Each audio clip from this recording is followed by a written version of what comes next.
Now, just in the last half hour, we've been hearing live from the Vice President of the United States, Kamala Harris, speaking for the first time since she was endorsed by Joe Biden, thanking him for his service as president. Joe Biden's legacy of accomplishment over the past 3 years is unmatched in modern history. In one term, he has already, yes, you may clap. So warm words for Joe Biden from Kamala Harris, who really took his time, didn't he? He really thought about it, agonized about it. But yeah, he's out of the running now for 2024. Here, on this side of the Atlantic at Westminster, the new Prime Minister, Keir Starmer, has been speaking in the Commons on the news. Keir Starmer there. Now let me say hi and welcome to Bob Mullohand, a member of the Democratic National Committee, who's also a friend of Joe Biden. Bob, welcome to you. Yes, good evening. Thank you. And I'm a Harris delegate to our national convention in Chicago. Ex-delegate to the National Committee in Chicago. Now, look, tell me, as a friend of Joe Biden's, what is the argument in favor of the way Joe Biden handled these last days? Because to many, it looks as if he failed or refused to recognize the political reality of his position. And in doing so, maybe just set back the Democratic cause a little bit. Tell me, what's to be said in favor of the way that he dealt with this? Well, I think any president who has an opportunity to run for re-election comes to that decision. It's not going to be over an hour. It's going to be over days. And in the case of Joe Biden, of course, he came down with COVID last week, and that put him into seclusion. And that gave him the time to think about what the narrative was around America, where voters in polls were saying, "Oh, time to move forward." But the good news is that after months, Trump has been attacking Biden for being too old, of the two old guys. Well, Yeah. guess who the old guy is in the race right now? Right, and I don't dwell excessively on what is now the past, as tears scabs off a fresh wound. But as a friend of Joe Biden, were you not frustrated at the way this was handled? Would you not have wished him to see the writing on the wall a little bit sooner? Was this in any way a demonstration of Joe Biden's ego? Maybe a little bit of conceit there when the polls were so clear that it was time to stand down? Well, that I'll leave to the presidential historians. From an outsider, yes, it looked like it was dragging on. But from an insider, if you're the president of the United States, and unlike the United Kingdom and Germany, which had recessions, America never had a recession under Joe Biden. Got 15 million jobs. So it was a very difficult choice. And I love the prime minister's comments there that you just played. And I see every day or every more governors in the United States are supporting Harris.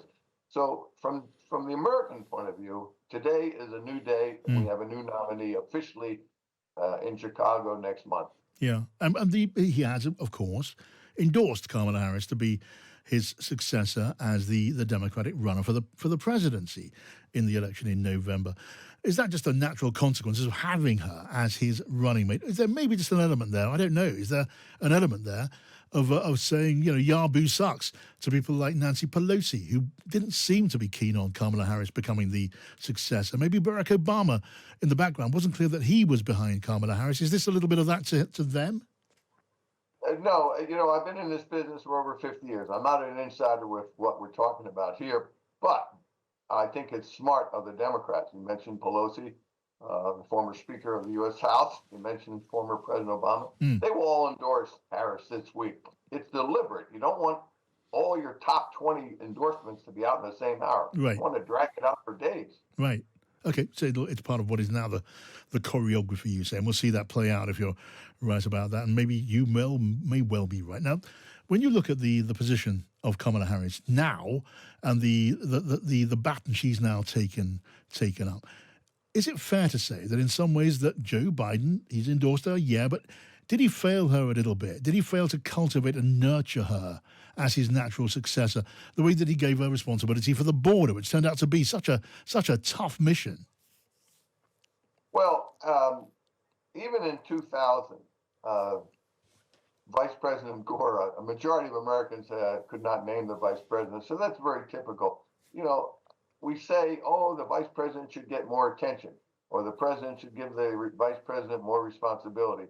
Either way, ultimately, whatever responsibility the vice president on either party, much of the media ignores. But starting starting in the last 24 hours, Harris is a household name, and it'll go forward in a positive way. Right. And do you feel very positive about that? Because Kamala Harris's last attempt at the nomination, that really blew up in her face. It was a complete failure, wasn't it? Now, what about the next time? Why should that be better? Well, let me remind your audience that for every 100 Democrats or Republicans that run for president, it ends up in quote unquote failure.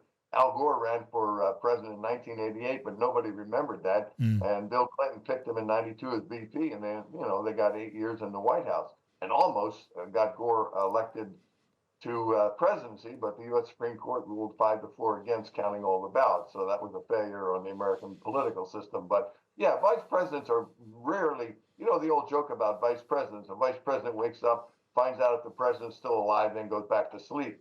But Harris has woken up to a whole new endeavor, and I'm looking forward to this race. How much of a problem will her being a woman be? How much of a problem will misogyny among voters be? And when it comes to racism, what about that as an obstacle? Well, in any society, there's always potential criticism. And the Trump people, especially Trump, have a history of going after women. Politically, I hope Trump attacks Harris every day, because the American women will get the message, oh, that's that bully I had in college. That's that bully I had at the office. That's that bully I had on the factory floor. And that's going to work to our advantage. And Trump won't help himself. His people are already out there attacking her as a woman, Okay. All right. We'll see. minority. We'll see how that plays out. For now, thank you so much for joining us. Bob Mullohand, a friend of Joe Biden on the Democratic side. The resolute desk, you pick one of 7 desks. When you become president, someday there'll be people in here, that young man right over there, I think he's got, maybe in particular, the beautiful young woman right there, she'll be president. We'll have a woman president before then. You know what? If they cheat on the election, it might be Kamala. I don't think that's too good. I don't think that's too good. Wouldn't that be something? Wouldn't that be something? Wow, what a thought. We better work harder and harder. We got enough problems with this guy. The very first bill that Crooked Joe sent to Congress was a bill to turn illegal aliens into voting citizens. Now he's pushing another mass amnesty plan while calling it border security. He calls it border security. Did you see look, he hasn't been to the border in many years, but he hasn't been during his presidency. And then I quietly announced I was going to the border, doing a show. Sean Hannity, good man Sean Hannity, I have to tell you. We like Sean Hannity. And we did the show, and we had a side-by-side. He went to an area where there's no problem because of Texas and us, but he went to and I went to an area where there was a big problem, very big problem.